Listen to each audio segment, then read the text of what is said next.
Welcome to Bedtime History. Tonight we are going to learn about the longest undersea tunnel in the world.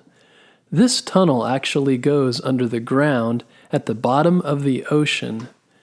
England and France are separated by a large area of water called a channel. Before the tunnel, people had to take boats to go back and forth between the two countries. A long time ago, someone had the idea to dig very deep below the ocean and all the way across to the other side. Because it's a tunnel and it crosses a channel, it was called the Chunnel.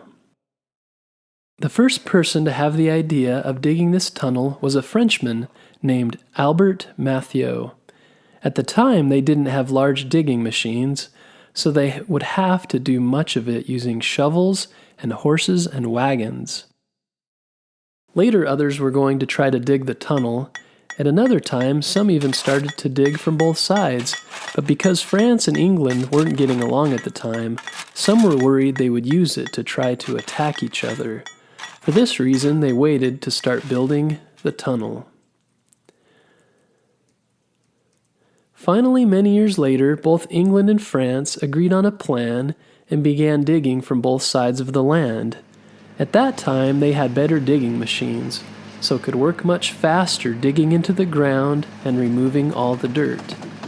Even though the project was very difficult and took a lot of time, both sides kept working and working. It even cost much more than they expected, but they were determined to finish the tunnel under the ocean to connect the two countries. They knew once the tunnel was finished, it would make moving back and forth very fast and easy.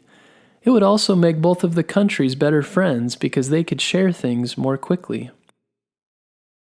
Along with digging the tunnel, they began to build train tracks, so a fast-moving train could drive between England and France. Engineers had to be very smart and understand everything about the ground and the ocean in order to build the tunnel. An engineer is someone who goes to school to learn how to build things. After 6 years of digging and building, the tunnel was almost complete. Two workers, Graham Fagg and Philippe Cosette, were chosen to break through the last wall of dirt that connected the two sides.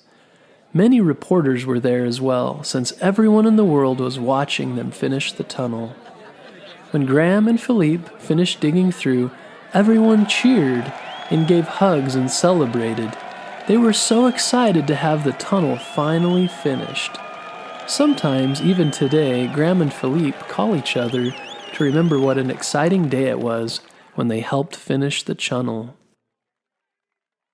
Soon afterward, the Queen of England, Queen Elizabeth, and the President of France, François Mitterrand, took trains from both sides and met in the middle to shake hands and congratulate each other on the great achievement.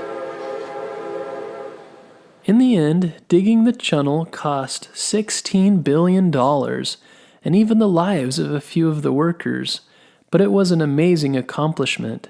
At its lowest point, it is 250 feet deep. That is the same as 20 houses stacked on top of each other. It is 23 miles long, and every day carries people and food and other things back and forth between England and France. Like the engineers who built the tunnel, you can learn math and science and other subjects that are important in school. They had to read and study and finish tests the best they could in order to have the knowledge to build the tunnel. You can also learn to work hard like the many workers who helped dig the tunnel and kept going and going even when it was difficult. Always remember, great things take time and patience and practice and work to complete.